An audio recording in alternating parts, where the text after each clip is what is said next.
Well, welcome everyone to our output report launch of the visioning assembly called Creating the Future of Aviation, which we ran back in September last year.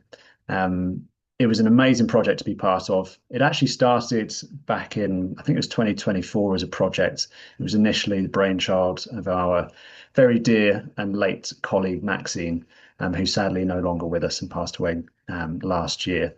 But I took up the gauntlet and have taken the project forwards. And it took a bit of time getting there, but we eventually delivered it in September of last year. And it's really great to have so many of you here. So what are we going to go through today? We're going to talk about who Safe Landing is, and I should really introduce myself. I should do it now. I'm George. I'm a former airline pilot. I used to fly for EasyJet. I left the industry. Well, I didn't leave the industry. I left my job in EasyJet as a pilot coming up to 4 years ago. I lost my medical due to something called climate anxiety or eco anxiety, which I don't have time to talk about today, but you can find that out on another day. And since then, I've taken up a role in Safe Landing, and my role is in workers' participation, so giving aviation workers a voice through deliberative and participatory processes like this visioning assembly, so that aviation workers have a voice in how our industry transforms. So I'll go through who Safe Landing is in a second. I'll go through the rationale behind the visioning assembly. I'll go through the visioning assembly itself, the exercises, the outcomes. We'll have a testimonial after that. We'll talk about what's next as a result of this assembly, and then we'll head into a Q&A at the end. I'm hopefully only going to be talking for 20 minutes. I've got a timer next to me, so that will hopefully shut me up at 20 minutes. And then we'll have around half an hour for Q&A at the end. If you have any questions throughout the assembly, please pop them in the chat, and Finley's going to keep an eye on that, and we'll get to those at the end. Cool. So who is Safe Landing? Safe Landing is a global community of aviation workers. We were founded back in 2020 off the back of the pandemic. But since then, we have grown from a very small group into a global community of aviation workers. And we now have a vision and a purpose statement, which I've got up there. We want to live in a world where aviation flourishes in harmony with nature, and that's really key. We're trying to fill that gap between what the aviation industry is currently doing and what maybe climate campaigners are pushing for. We really want to create a positive vision for the future of aviation that benefits everybody. And we'll go into that in a little bit more depth in a minute. And we also exist to connect and empower people. And that's exactly what we achieved in this assembly. So a bit of a rationale behind the assembly. What we do know is that aviation has brought lots of benefits to society. It's connected cultures from across the world. It's allowed us to see parts of the world that we wouldn't have been able to see without aviation. And it's also pioneered a lot of technological advances with the jet engine and safety. So it's brought a lot to the world, but it also currently has a disproportionately large impact on the climate. And with the climate breaking down at the speed that it is at the moment, the industry is facing a fork in the road in which direction it goes. It either continues with business as usual, or it continues in a different direction.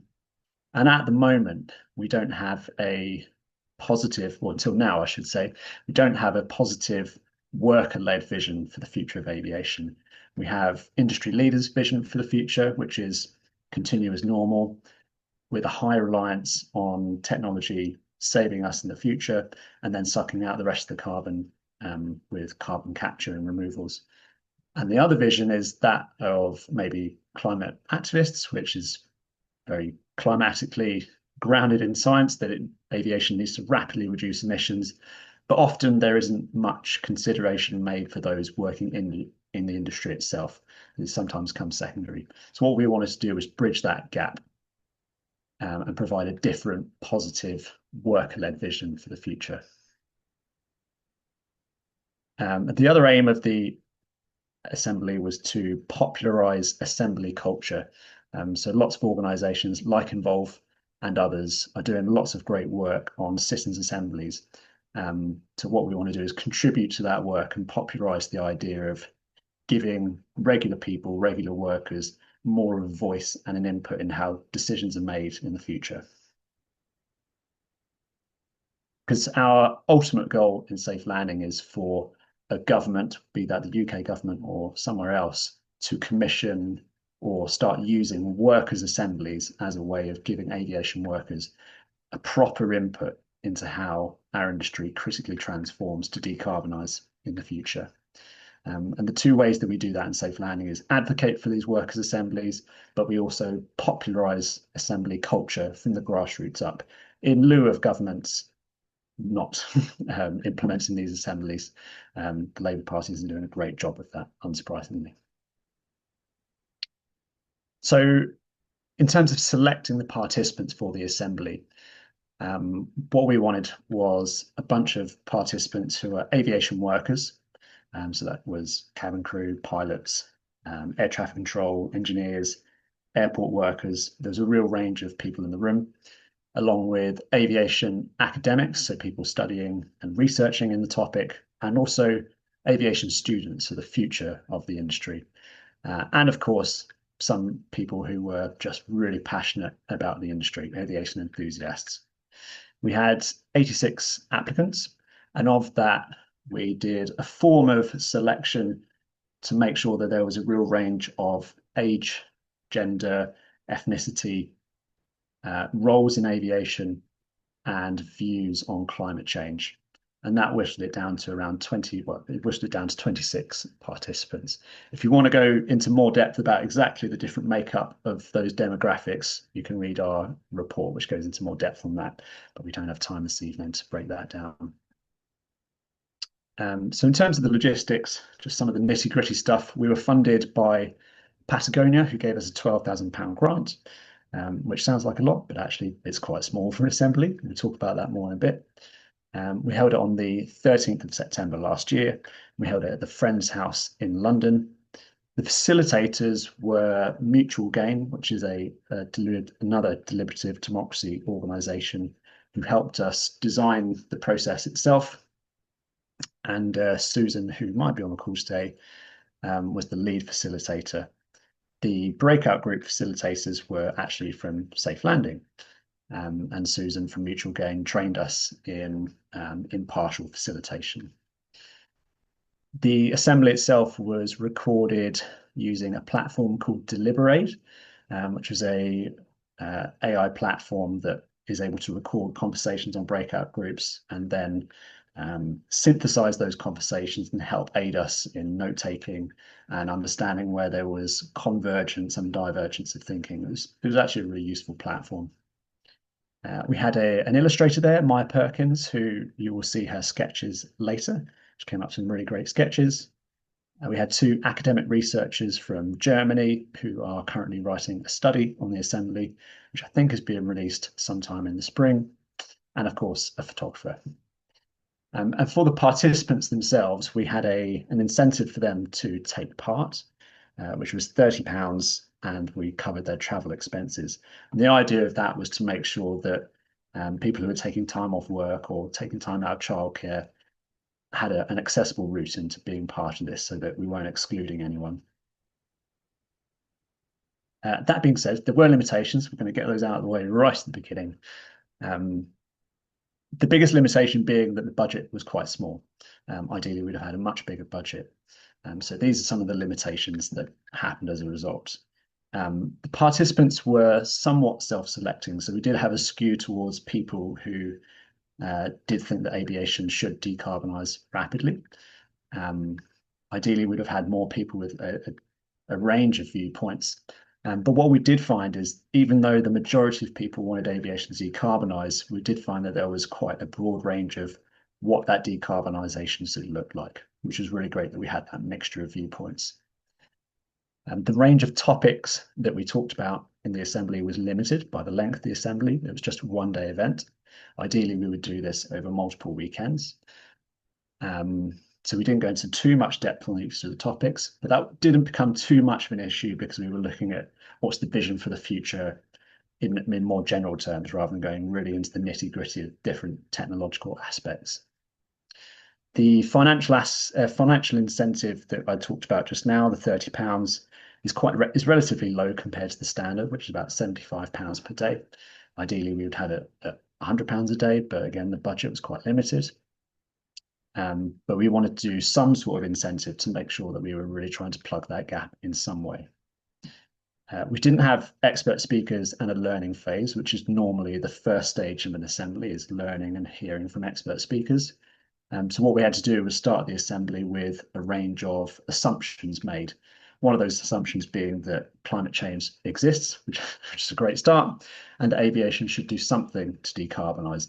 Beyond that, there weren't any assumptions made, and there was no necessity for people to know any in-depth knowledge about sustainable aviation fuels or hydrogen or anything like that. They could show up as they were, with the assumption that climate change exists. We didn't have decision maker buy-in. Usually an assembly is commissioned by a decision maker who then commits to responding to the outcomes of the assembly. But as I mentioned at the beginning, this assembly was more about popularizing assembly culture. Even though it's not necessarily being implemented by a decision maker, it's really important that we exemplify these assemblies and assembly processes to prove that getting people together in a room to talk about topics that are really important is a really great thing to do. And the facilitation was not strictly independent because we were facilitating it as safe landing and we have our own personal viewpoints. But Susan from Mutual Gain, who was our lead facilitator, did train us up in impartial facilitation. And I think we did a fairly good job of not letting our own biases come into the facilitation. So those are the limitations. Get those out of the way. So the assembly itself was split into 2 warm-up exercises and 3 main exercises. I won't go into too much detail on these for time purposes, but we had 2 warm-up exercises. We had the boarding pass and the walk around. The boarding pass, as you can see, this is very aviation-based, shock horror. As people arrived, they were given a boarding pass, and on the boarding pass was a question to prime them for the rest of the assembly. It's in quite small font there, so I'm going to read it out for you with my 2020 pilot vision. What has changed in 2050 to make you proud of how the aviation industry cares for future generations? They then wrote their answers to that question on a little thought bubble and stuck it on a board at the front of the assembly. And the idea of this was just to get people's thought processes going, a bit of an icebreaker when they're having the tea and coffee as they arrived. We then moved into an exercise called the walk around. For those that don't know, the walk around in aviation is when engineer and a pilot walks around the outside of the aircraft just before you take off to check crucial things like, are the wings attached? Is the tire flat? Is that window hanging off? Which of course never actually happens. It's just to do a final check. So the walk around exercise in this assembly wasn't quite that, but we imagined the room was an aircraft and people then position themselves in different parts of the room. And each part of the room represented where they feel their power currently lies in the industry. The front of the aircraft, the cockpit, the flight deck, people stood there if they felt that they were driving change, like they're change makers. The wings, they were there because they felt they might be pulled in 2 different directions. Like, oh, I'm really passionate about aviation, but how does it decarbonize without destroying all our jobs? I don't get it. The cargo underneath was, I'm creating change, but no one can see it. I'm kind of unheard. And the back of the plane was, I'm not making any change. I'm kind of just sort of riding along. So it was a good way to sort of get people thinking about where they currently sit in the industry and how much power they have.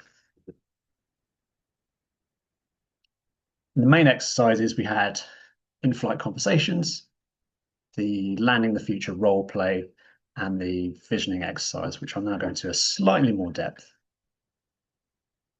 So the in-flight conversations was, we had 5 different tables and people went from table to table discussing different topics.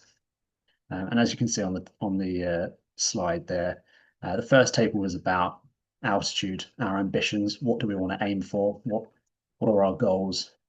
Table 2, what should guide us? So these are kind of like, what are our principles, what are the values that should guide this transition that we make? The third table being, how do we create that change? What are our levers for change? How do we have power, collective power, individual power? Passenger cabin, who are you responsible for? Who does aviation impact? Is it just workers? Is it the wider community? Is it nature? Runway readiness, are we ready for takeoff? So this was about what are our barriers to making change and what are the opportunities from making change? Because there's two different ways we can look at this. We went into the role play, which for me I think was probably my favorite part of the day because I got to get involved. Um, Again, 5 different tables, and each different table was allocated a different role within the industry, and participants were encouraged to go to a table that was a role that they don't currently have. So they could put themselves in the shoes of another part of the industry, another stakeholder to think, how does this person think? How does this stakeholder think? What do they want? So we had Aviation Workers Union, we had airport operators and executives, kind of like the CEOs. We had a table for NGOs, climate justice campaigners, a table for business and frequent flyers, and a table for youth voices and what a future generations commissioner might be thinking. And they had discussions on that table about what are our goals as this stakeholder? What are we asking for? What are the trade-offs we want to make with other stakeholders to make this work? And after a period of time, those tables then presented their ideas to Susan, who the lead facilitator, who role played the Prime Minister, which was also fun for her, I think, to role play as Keir Starmer. And she would then listen to their proposals, challenge them on some of them. She would then ask us facilitators, the safe landing facilitators, who then role played her advisors. And we kind of had a bit of a to and fro, playing devil's advocate, really to get people thinking about all these trade-offs. How is this all going to work together? As I say, that was a good fun part of the day. Then we went into the final exercise, which was the crux of the day, which was to create the vision for what aviation looks like in 2050, this positive worker-led vision. And to make that a bit more palatable and bite-sized, we broke the vision down into 5 different aspects. So each of the 5 tables took a different aspect, and participants chose which one they wanted to focus on. The first one being social responsibility, financial, so some of the financial levers, technical, which had lots of people go to that, people like that one, political and environmental.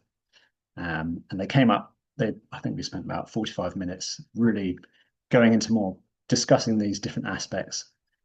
They put all of their ideas onto an A2 sheet of paper. We had lots of arts and crafts materials, pipe cleaners and bits of confetti and stuff like that to stick onto the paper to really sort of bring the vision to life. And then they presented that to the rest of the group. And the rest of the group then voted on their phones how much they liked, how much they support, how much they didn't support the vision, and if there was something they thought they missed, this vision missed out, that they wished they had actually put in. Ideally, we wanted to then synthesize that output in the assembly itself, but we did run out of time on the day. So what happened is we took that feedback and those votes outside of the assembly and then synthesized it that way, produced these vision statements. We emailed those back out to the participants for one final survey on what they thought they were, and that ratified the vision statements. And we came up with the following. So I'm not going to read all of these out for time.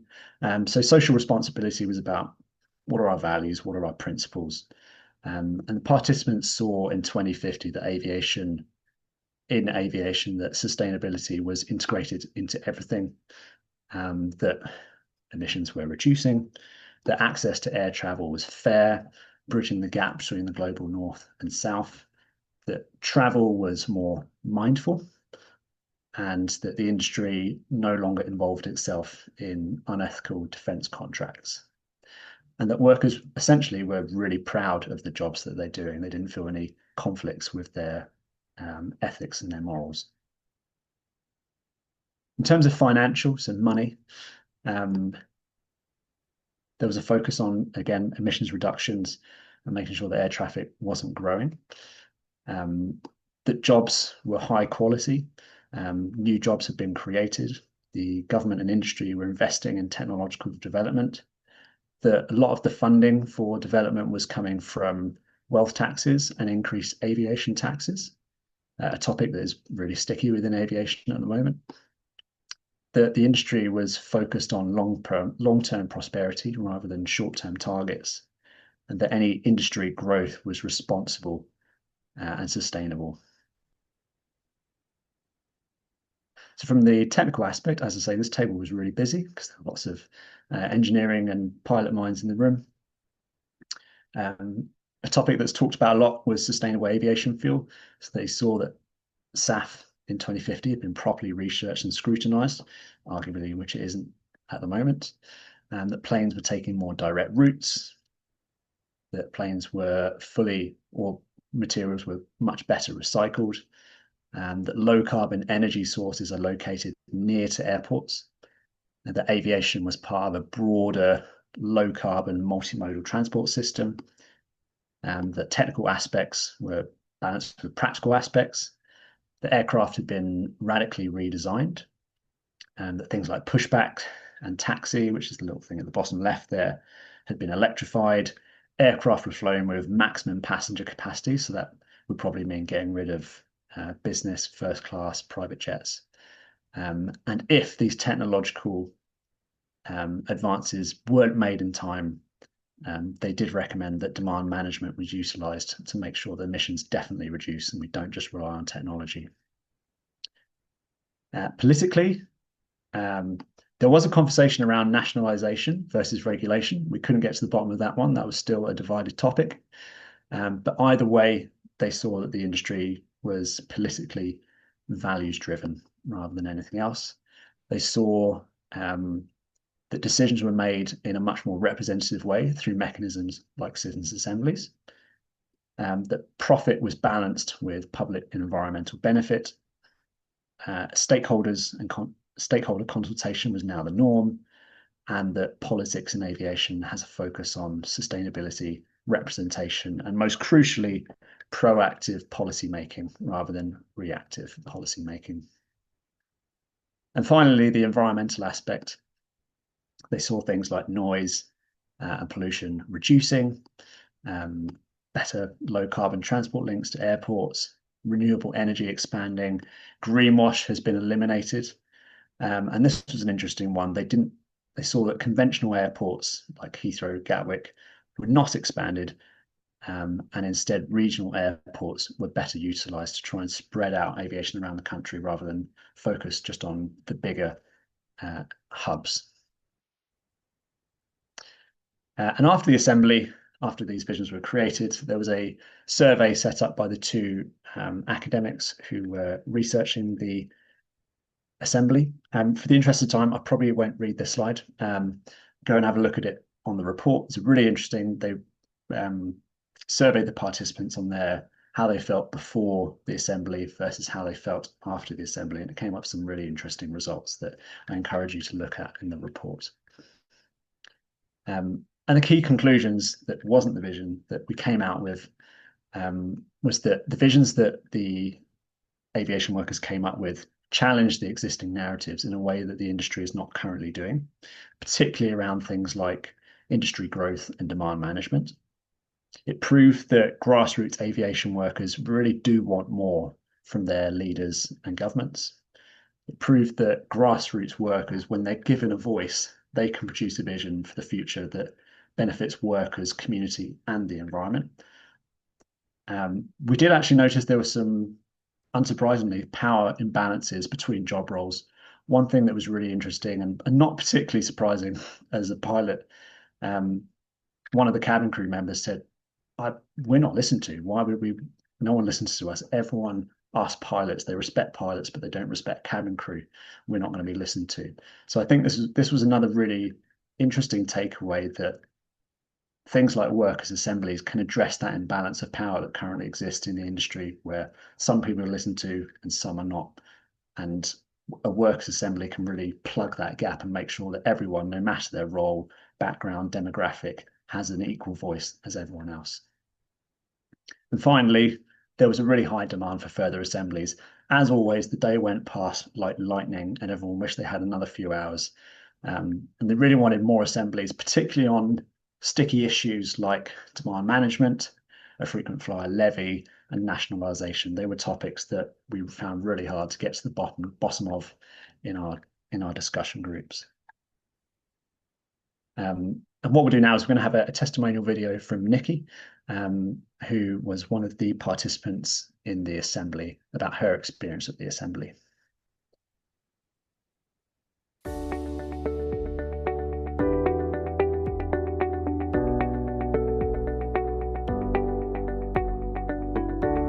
My name's Nikki. I've been working in aviation for about 15 years. I work in regulatory roles.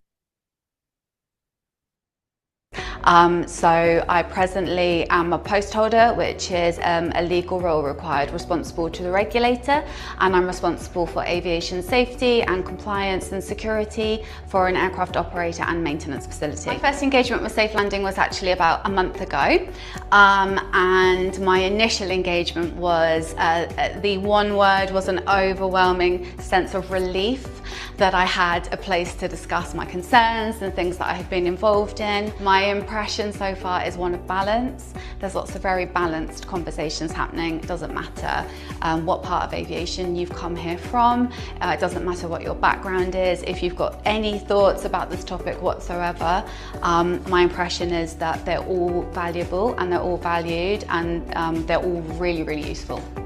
On a wider scale in terms of skills and political and social leanings, I had tended to think in a very insular way about women and people who do or do not care about sustainability. So it feels like a collective is the best way I can describe the end of today. It feels like we're a collective of people. We're not all the same, but we have something really strong in common. And it feels really positive. And I started this morning when I filled in my survey saying I don't feel particularly positive about the future of working in aviation. I feel a bit more positive about it now. I don't think we're having enough open and potentially uncomfortable discussions for organisations about profits, about potentially impacting profit in order to do the right thing. And I think that's probably the biggest challenge. It is a business that makes money. It's a business that makes money for stakeholders and shareholders like any business. And there should be a discussion at that level about doing the right thing. At the end of the day, I feel quite energized. I feel very well informed. I feel less ignorant than I did this morning.